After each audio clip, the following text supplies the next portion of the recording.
میرے بھائیوں اور دوستوں، اسی طرح سے میں آپ کو واقعے کا خلاصہ پیش کرتا ہوں۔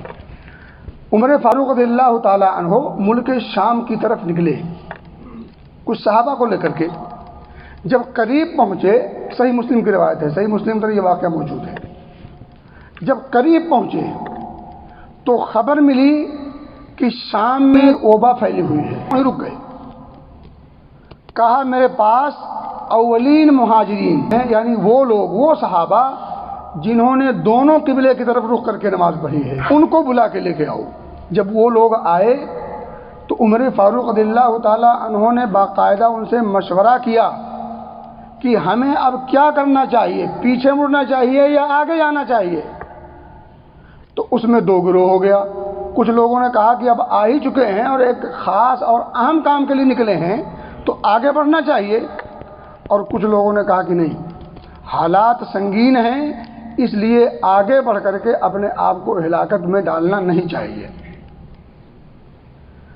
کہا اب ذرا انصار کو بلاؤ۔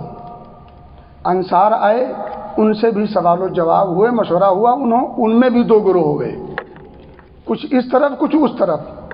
کہا اب ذرا قریش کے ان بوڑھوں کو بلاؤ جو فتح مکہ کے دوران یا اس سے پہلے مسلمان ہوئے تھے۔ تو جب قریش کے وہ عمر دراز لوگ پہنچے جو فتح مکہ سے پہلے یا فتح مکہ کے وقت مسلمان ہو چکے تھے، ان لوگوں سے جب مشورہ ہوا تو انہوں نے کہا کہ آپ واپس چلے جائیں۔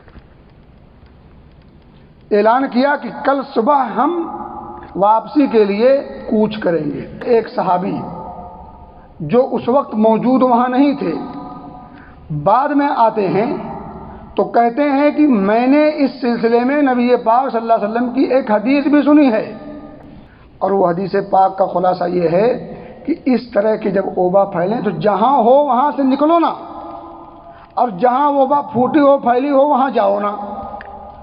عمر فاروق رضی اللہ تعالیٰ عنہ خوش ہوتے ہیں اور کہتے ہیں الحمدللہ، اللہ تیرا شکر ہے، اور وہاں سے وہ کوچ کر گئے۔